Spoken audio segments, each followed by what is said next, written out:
जय श्री राम। योगेश अनंत काले का सभी सुनने वालों को प्यार भरा नमस्कार। मित्रों, अगर मेरा कंटेंट आपको अच्छा लगता है तो लाइक शेयर सब्सक्राइब ज़रूर कर दीजिए। मित्रों, गत 8 दिन हो गए गूगल के कम्युनिटी गाइडलाइन की वजह से 7 दिन अपलोड के लिए हमें मना कर दिया था।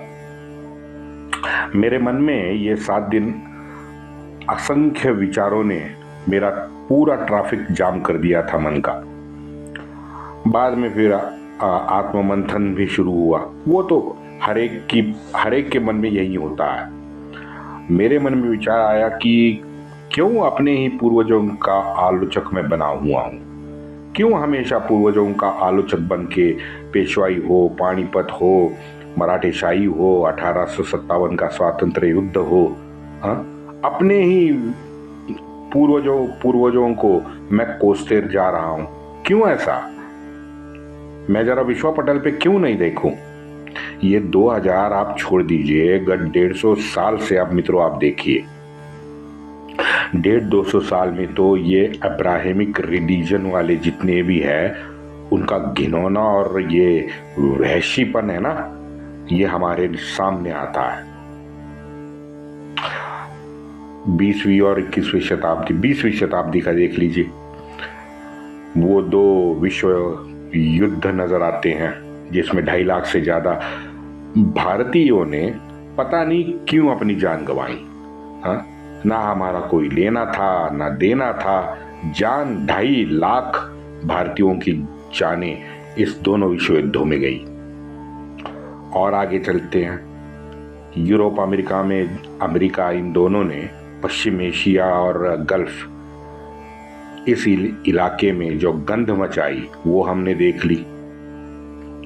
थोड़ा भारत का विचार मन को छू गया तो चच्चा सामने दिखे। चच्चा और वो दक्षिण अफ्रीका से आयात किया गया वकील सामने आया। आगे फिर साम्यवाद, समाजवाद का राक्षसी चेहरा मुझको दिखने लगा। 3 जनवरी 1975 को तत्कालीन रेल मंत्री, भारत के रेल मंत्री श्रीयुत ललित नारायण मिश्र, इस रेल मंत्री को बम से भारत में उड़ाया गया। हमारे स्वतंत्र भारत में ये बम से की गई पहली राजकीय हत्या थी, ललित नारायण मिश्र। लेकिन ये हत्या के पीछे कौन था? और बहुत सारी कंट्रोवर्सीज तो अखबारों में आई भी थी, लेकिन उनको किसी ने हवा नहीं दी। और आपको सबको पता है कि ऐसे निर्बुद्ध सवाल हमारे सुप्रीम कोर्ट को नहीं भाते।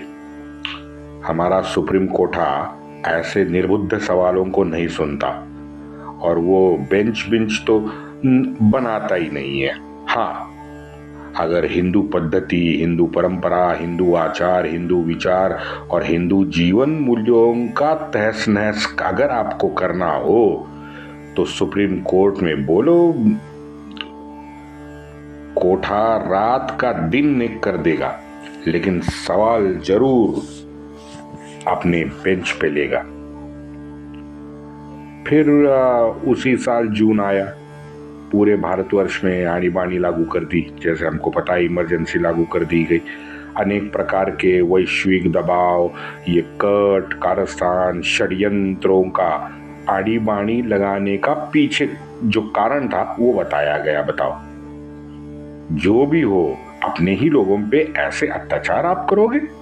क्योंकि वैश्विक दबाव है, क्योंकि बाहर दुनिया वाले षड्यंत्र कर रहे हैं। तो दुनिया वाले अगर षड्यंत्र कर रहे हैं तो आप अपने घर वालों को ही नुकसान करेंगे क्या? 2 साल मित्रों ये आनी बानी चली, लेकिन जैसे जून में आनी बानी आई, उसके बाद 2 महीने में बांग्लादेश का जो मुजीबुर है, 1946 का डायरेक्ट एक्शन डे का हमारा आरोपी, मैं बहुत समझदारी से और जानबूझ के ये शब्द का इस्तेमाल कर रहा हूं, 1946 के डायरेक्ट एक्शन डे का हमारे भारतवर्ष का आरोपी मुजीबुर रहमान, ये मुजीबुर और उसका खानदान दोनों को ही बांग्लादेश में मौत के घाट उतार दिया गया। हसीना बच गई क्योंकि हसीना उस वक्त इंग्लैंड में पढ़ रही थी। आगे फिर 2 साल में 1977 आया। 77 में भुट्टो को पद से निकाल दिया गया। अगले 2 साल में 1979 में उसको फांसी पे लटका दिया गया। अफगानिस्तान में उसके अध्यक्ष की हत्या की गई। श्रीलंका में चर्च ऑफ इंग्लैंड, वेटिकन और बौद्ध का खूनी संग्राम चला, जिसको सिंहली और तमिल बताया गया। असल में वो चर्च वर्सेस बौद्ध का संग्राम था। अय्याश बेनजीर भुट्टो बम स्फोट में मारी गई। उसके बाद नेपाल नरेश का खानदान उन्हीं के निवास में गोली मारकर उनकी हत्या कर दी गई। अब ऐसे बहुत सारे विषय हैं जिसके तर्क संगत उत्तर आज हमें नहीं मिल पाते। आगे आते हैं 1984 में इंदिरा के उसके ही सुरक्षा कर्मियों द्वारा जो गोली मारी गई, उसमें इंदिरा की जान चली गई। उसका बेटा पंतप्रधान बना, जो 2 यूनिवर्सिटी में वहां पे एडमिशन लेके भी सीख ही नहीं पाया। स्नातक जीवन भर बनने में राजीव गांधी फेल रहा है। उसी के काल में बोफोर्स और अन्य कांडों में वो फंस गए। स्वतंत्र भारत में हमारे लश्कर प्रमुख जनरल अरुण कुमार वैद्य की हत्या की गई। ये एकमेव हत्या है जो हमारे जनरल की हुई है। ये एकमेव हत्या है। आगे 1991 में आते हैं। 1991 में राजीव गांधी को श्रीलंका के तमिल ईसाइयों ने आत्मघाती हमले में उड़ा दिया। फिर आया मित्रों 1992 का बाबरी ढांचा का ध्वंस। आप अगर 1992 के बाबरी ढांचा के ध्वंस को देखेंगे तो उसके बाद बड़े तीव्र गति से भारतवर्ष का उत्कर्ष शुरू होता है।